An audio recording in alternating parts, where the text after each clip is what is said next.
को चुनेंगे जो कभी एक फ़ोन पे मेरा बात को सुने, मेरा फ़ोन को रिसीव करे और एक बात पर कहीं कोई समस्या हो वो आने का कष्ट करे। और इससे पहले अमित जी मेरे पुराने मित्र हैं और कहीं भी जब गरीब हो और कोई मुसीबत हो तो हमेशा ही आने का काम किए हैं।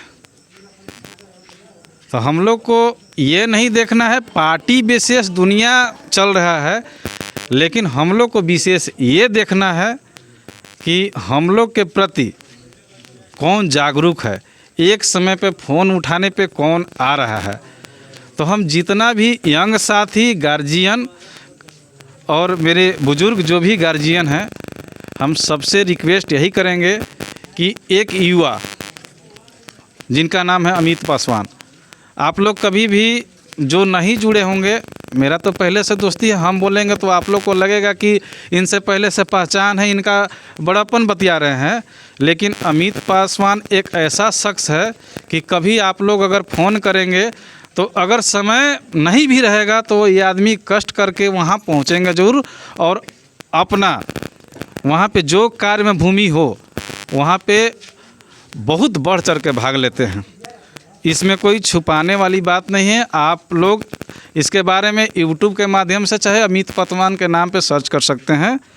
मैं एज ए उप प्रमुख के नाते बोल रहा हूँ, यंग साथी के रूप में, कि ऐसा साथी अगर आवाज़ उठाने वाले मिल जाए तो क्षेत्र में कोई काम और कोई गलत करने के लिए कदम नहीं उठाएगा। हम इतना जब जुटे हैं तो हम कह रहे हैं कि क्या आप लोग अमित भाई के साथ में हैं? अगर साथ हैं, एक साथ आवाज़ उठाइए कि अमित भाई के हम लोग साथ में हैं। और यंग नेता चाहिए हम लोग का, हाँ, क्योंकि आवाज़ उठाने वाला चाहिए, आवाज़ दबाने वाला नहीं चाहिए। यहाँ पे बहुत गरीब तबका के आदमी हैं जो कहीं बोल नहीं पाते हैं, लेकिन सब घर के नेता पैदा नहीं होता है। लेकिन धीरे धीरे आज बाबा साहेब संविधान का देन है कि धीरे धीरे सब कोई पढ़ना लिखना सीख लिया।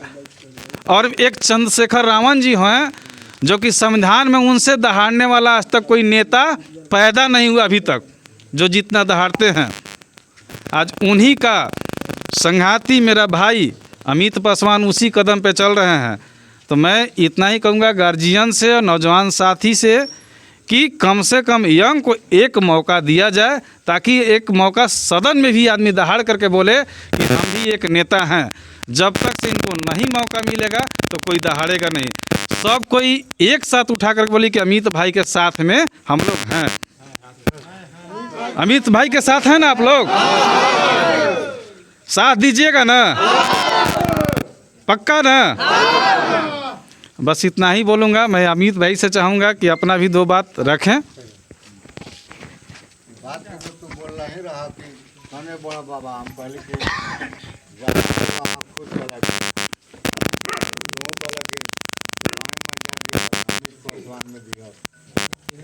अमित सर, आप जो है प्रखंड के ग्राम कंडिया में आए हुए हैं।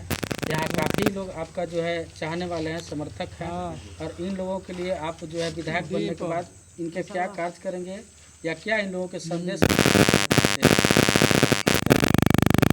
सबसे पहले आपका ये जो चैनल है नया सवेरा, इसको देखने वाले सुनने वाले सभी श्रोताओं को, सभी आवाम को मैं आपके चैनल के माध्यम से प्रणाम, आदाब, सलाम करता हूँ।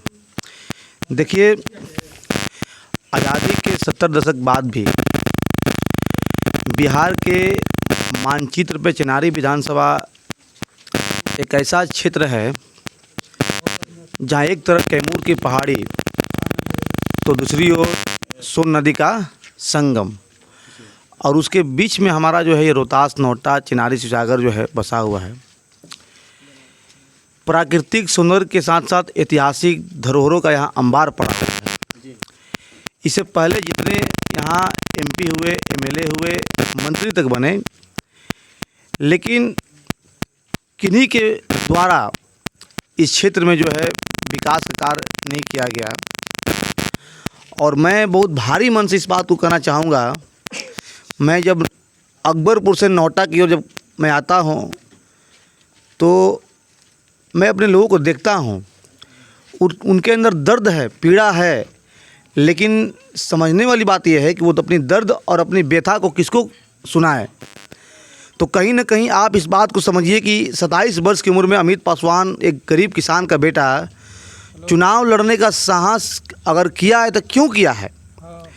हमारी माता बहन यहाँ पर बैठी हुई हैं, बहुत चाव से, बहुत उम्मीद से ये भी लोग ईवीएम में जाकर वोट मारती हैं कि इस बार तो बदलाव हमारा निश्चित रूप से होगा, लेकिन ये हमेशा अपने आप को ये लोग जो है ठगा महसूस करती हैं।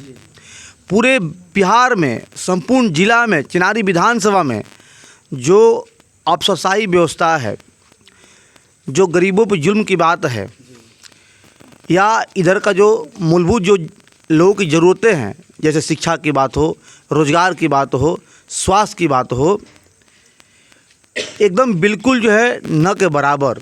आप समझिए कि जगन्नाथपुर या नौहट्टा यहाँ से 100 किलोमीटर दूरी पर ससाराम है। अगर हमारी माता बहन का अगर प्रसव पीड़ा होता है, अगर कोई भाई की दुर्घटना होती है, तो यहाँ से लोग जाते कहाँ, ससाराम के सदर अस्पताल में। लोग रास्ते में दम तोड़ देते हैं।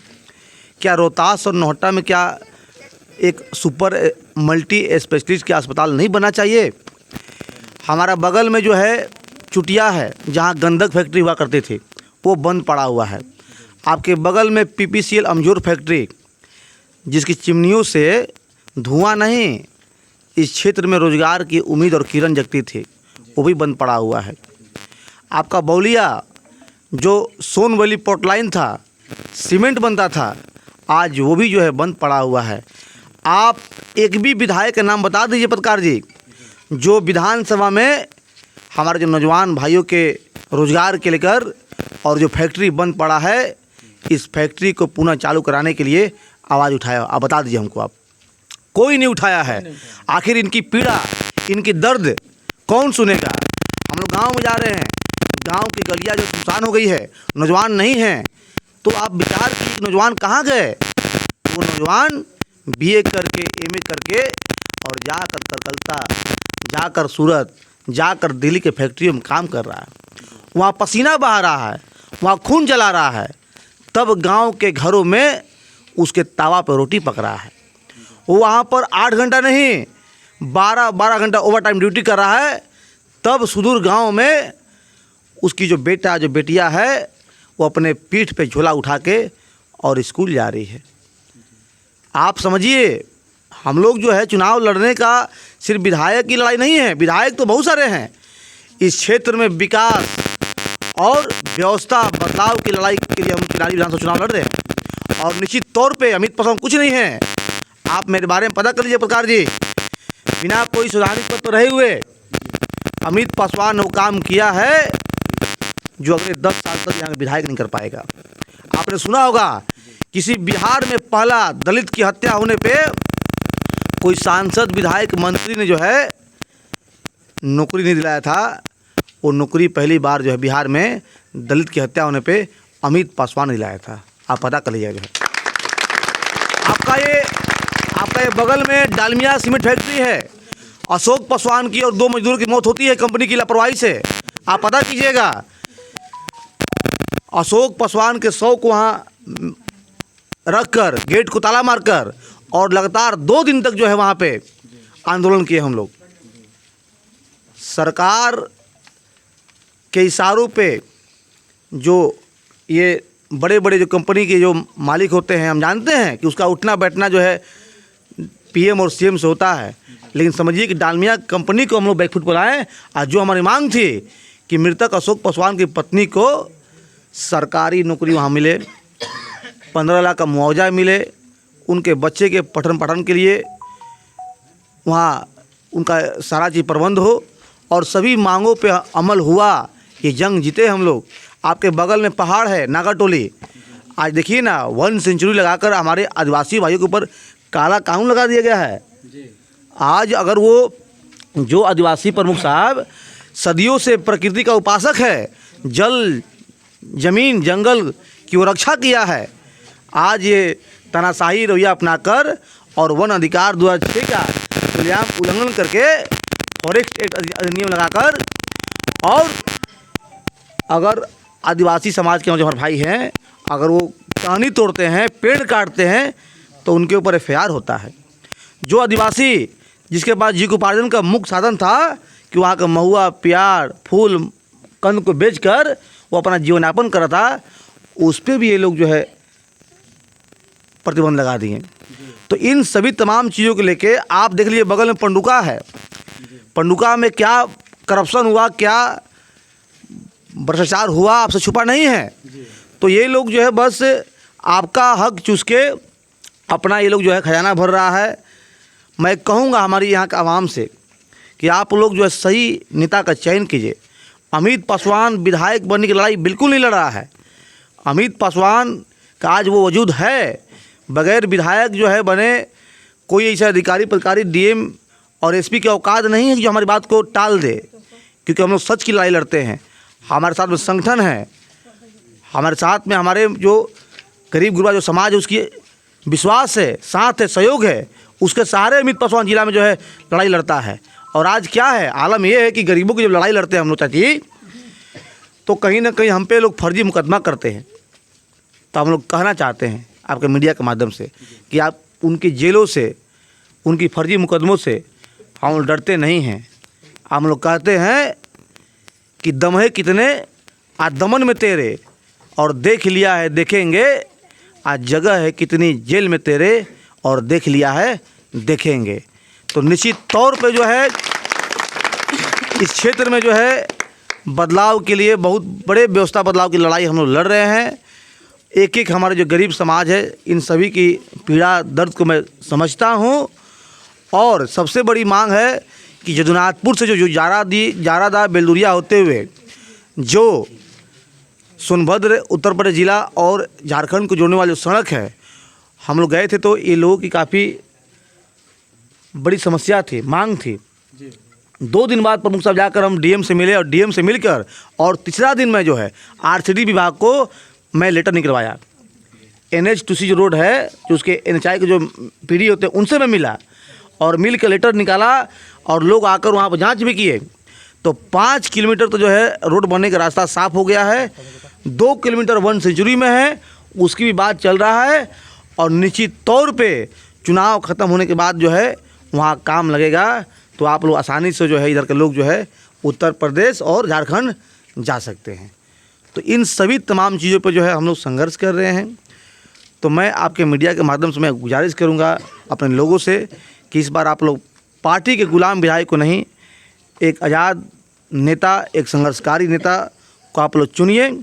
मैं वादा करता हूँ कि आपके सम्मान के लिए अमित पासवान कट जाएगा, मर जाएगा, मिट जाएगा, लेकिन कहीं से आपका अधिकार पर जो है हमला और डाका नहीं डालने देंगे। आपके मान सम्मान के लिए आपका बेटा अमित पासवान जो है पहले भी लड़ा था, आज भी लड़ रहा है और आगे भी लड़ेगा। अमित सर, ये बताइए कि अगर आप विधायक बनते हैं, और जहाँ तक मेरा समझ है कि इस बार जो है जनता की सपोर्ट है, आपका समर्थन प्यार देकर हमको भी लगता है कि आप इस बार जो है चिनारी विधानसभा के विधायक बन ही रहे हैं।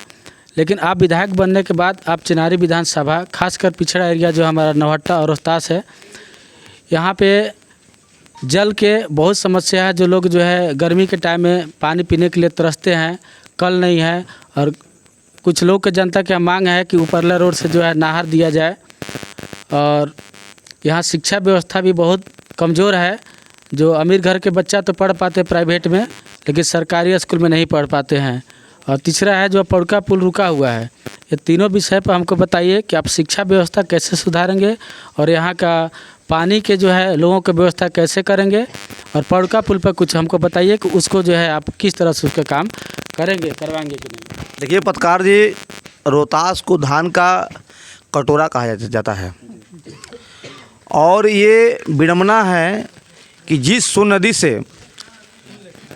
नदी से रोहतास नौहट्टा छोड़ के जितने और प्रखंड है वहाँ से नहर निकलता है, और सिंचाई का एक अच्छा व्यापक जो है साधन बन गया है नहर के माध्यम से।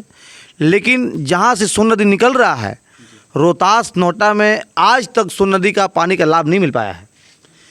तो जो यहाँ के तमाम नेता विधायक हुए, इनकी नीति और नीयत सही नहीं थी।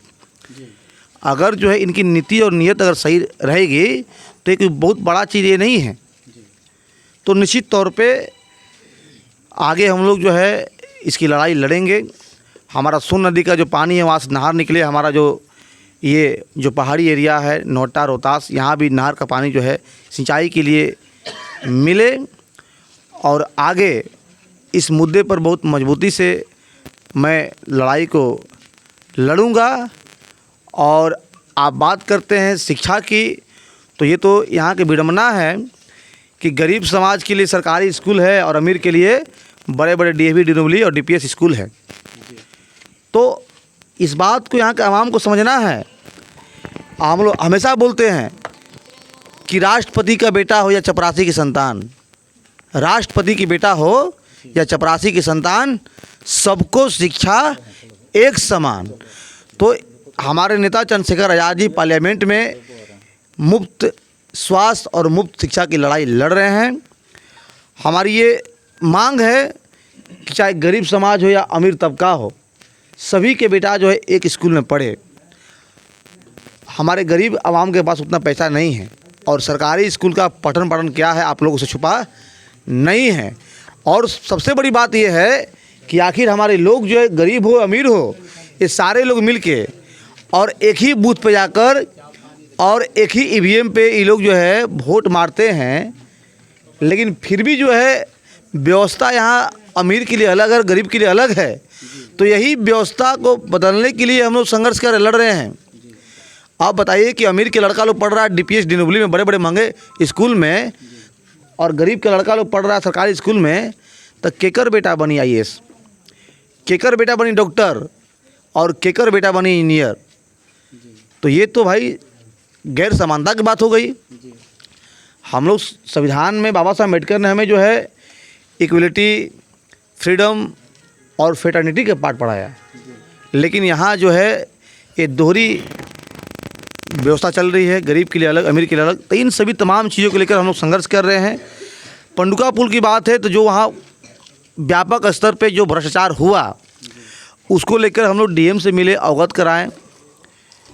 और कहीं ना कहीं क्षेत्र की आवाम है और जो तमाम जो क्षेत्रीय जो जनप्रतिनिधि हुए, सभी के सहयोग से पंडुका पुल पर विराम लगा और जांच हुआ। और जांच के घेरे में आपको इस बात को मालूम होना चाहिए कि जो कंपनी बना रही थी वो भाग गई है, वो ब्लैक लिस्टेड हो गई है, उसका जो सिक्योरिटी मनी है वो जब्त हो गया है और दिल्ली से कोई कंपनी को जो है हायर किया गया है। तो हमको लग रहा है कि बहुत जल्द इसमें काम चुनाव के बाद लगेगा। बाकी क्षेत्र की जो तमाम समस्याएं हैं, हर समस्या पे प्रखर तरीके से मैं आवाज़ को बुलंद करते रहूँगा। सर, चिनारी विधानसभा में बहुत सा नौजुवान जो बेरोजगार हैं और आपसे एक उम्मीद लगाए बैठे हैं कि हमारे अमित सर विधायक बनते हैं तो हम लोग के चिनारी विधानसभा या आप जहां तक लड़ाई लड़े बिहार तक, इन लोगों को किस तरह से आप रोज़गार देना चाहेंगे। जो पहले का जो है सोनभेल फैक्ट्री जो है आपका चुनहट्टा और ये बोलिया में चल रहा था, जो हमको याद है कि हमारे गार्जियन लोग जो है उस पर काम करते थे, जो अपने बच्चे को पालन पोषण करते थे। आज वो बंद पड़ा है। जो सारे चिनारी विधानसभा खासकर नौहट्टा रोहतास प्रखंड के युवा जो है बेरोजगार हैं, जो बाहर में काम कर रहे हैं। आपके जीतने के बाद क्या उम्मीद रहेगा जनता को, और जो है रोज़गार के लिए आप नौहट्टा चिनारी विधानसभा में जो है आप क्या कहना चाहते हैं, रोज़गार आप किस प्रकार से जनता को देंगे? देखिए, मैं भी नौजवान हूँ और नौजवान के दर्द को जो है मैं काफ़ी करीब से देखा हूँ और मैं समझता भी हूँ। ये सच्चाई है पत्रकार जी कि अगर आप बिहार के हर एक गांव में जाएंगे तो गांव की गलियां सुनसान हो रही हैं। हमारे सारे भाई जो है इवन प्रदेश के फैक्ट्रियों में जाकर लोहा उठा रहे हैं, मजदूरी कर रहे हैं। हमारे मोदी साहब बहुत लंबे लंबे वादे करते हैं कि हमने बिहार को ये दिया वो किया, कुछ नहीं किया। अभी आप इस बात को समझिए कि सिर्फ सूरत और गुजरात में ही बड़े बड़े कंपनियां, कल कारखाने क्यों लग रहे हैं, विदेशी कंपनियां आकर वहीं निवेश क्यों कर रही हैं। आखिर बिहार में क्या कमी है क्या बिहार के लोग क्या उनको जो है वोट नहीं करते हैं? आखिर यहाँ से बीजेपी से या जो भी एनडीए जो अलायंस है, सभी लोग एमपी बनते हैं तो वहाँ सरकार बनती है, और जिसमें नरेंद्र मोदी जी पीएम बनते हैं, तो आखिर बिहार के साथ सौतेला व्यवहार क्यों हो रहा है? तो देखिए, हम लोग का ये विजन है, हम लोग का ये मिशन है कि हमारा चिनारी आत्मनिर्भर चिनारी बने। और मैं दावे के साथ बोलता हूँ, कोई जुमला और फरेब की बात नहीं करते हम लोग, सारे चीज़ हम लोग किए हैं प्रैक्टिकल। हमारे पास डीयू और जेएनयू और तमाम जो है आईआईटी जो करने वाले जो छात्र हैं, हम लोग सारे लोग बैठ के एक प्लान किए हैं। इस क्षेत्र के जो जियोग्राफिकल जो कंडीशन है उसको लेकर हम लोग स्टडी किए हैं कि कैसे हम अपने लोगों को पंचायत में, गांव में, उसके अपने प्रखंड में हम रोज़गार देंगे। तो ये तमाम जो चीज़ें हैं उसको लेकर हम लोग प्लान किए हैं। अगर यहाँ की आवाम अगर हमको मौका देती है तो मैं बहुत फ़ख्र से, बहुत गर्व से मैं इस बात को कहूँगा कि हमारे भाई अब दिल्ली, कलकत्ता, सूरत के फैक्ट्री में काम करने नहीं जाएंगे, वो अपने परिवार के बीच में रहेंगे और वे अपने पंचायत में उनको रोज़गार मिलेगा और निश्चित रूप से मिलेगा। इसको लेकर हम लोग प्लान कर लिए हैं। बशर्ते यहाँ के लोग को जो है इस बार बदलाव करना पड़ेगा, अमित पासवान को विधानसभा भेजना पड़ेगा, तब जो है शिक्षा हो, स्वास्थ्य हो, रोज़गार हो, उसके हित में जो है हम लोग कोई कदम उठाएंगे।